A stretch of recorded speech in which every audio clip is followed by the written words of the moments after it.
ಇವತ್ತು ಇಲ್ಲಿ ಸೇರಿರುವಂತದ್ದು ಕೇವಲ ಭಾರತೀಯ ಜನತಾ ಪಾರ್ಟಿಯ ಕಾರ್ಯಕರ್ತರು ಹೊರತು ಯಾರು ಸಾರ್ವಜನಿಕರು ಬಂದಿಲ್ಲ. ಪ್ರತಿ ಬೂತ್ ಇಂದ ಅಶೋಕಣ್ಣ ಬರ್ತಾ ಇದ್ದಾರೆ ಅಂತ ಹೇಳಿದಕ್ಕೆ ಬಂದಿರುವಂತ ಕಾರ್ಯಕರ್ತ ಬಂಧುಗಳು.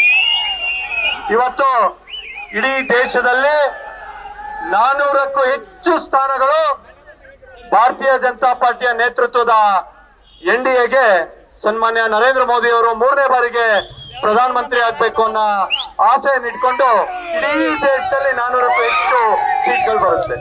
ಅದೇ ರೀತಿ ಕರ್ನಾಟಕದಲ್ಲಿ ನಮ್ಮ ರಾಜ್ಯಾಧ್ಯಕ್ಷರಾದ ವಿಜೇಂದ್ರ ಅಣ್ಣನವರು, ನಮ್ಮ ವಿರೋಧ ಪಕ್ಷದ ನಾಯಕರು, ನಮ್ಮ ನಾಯಕರಾದಂತ ಅಶೋಕ್ ಅಣ್ಣನವರ ನೇತೃತ್ವದಲ್ಲಿ ಕರ್ನಾಟಕದಲ್ಲೂ ಕೂಡ 28ಕ್ಕೆ 28 ಗೆಲ್ಲಬೇಕು ಅಂತ ಸಂಕಲ್ಪವನ್ನು ಹೊತ್ತು ಇಡೀ ರಾಜ್ಯದಲ್ಲಿ ಹೋರಾಟವನ್ನ ಮಾಡ್ತಾ ಇದ್ದಾರೆ.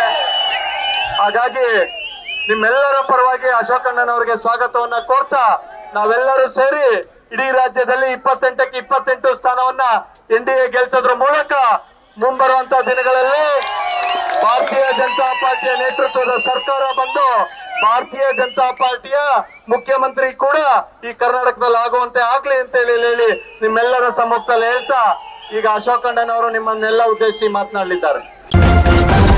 ನ್ಯೂಸ್ ಫಸ್ಟ್ ನಿರ್ಭೀತಿಯಿಂದ ನಿಮ್ಮ ಪರವಾಗಿ.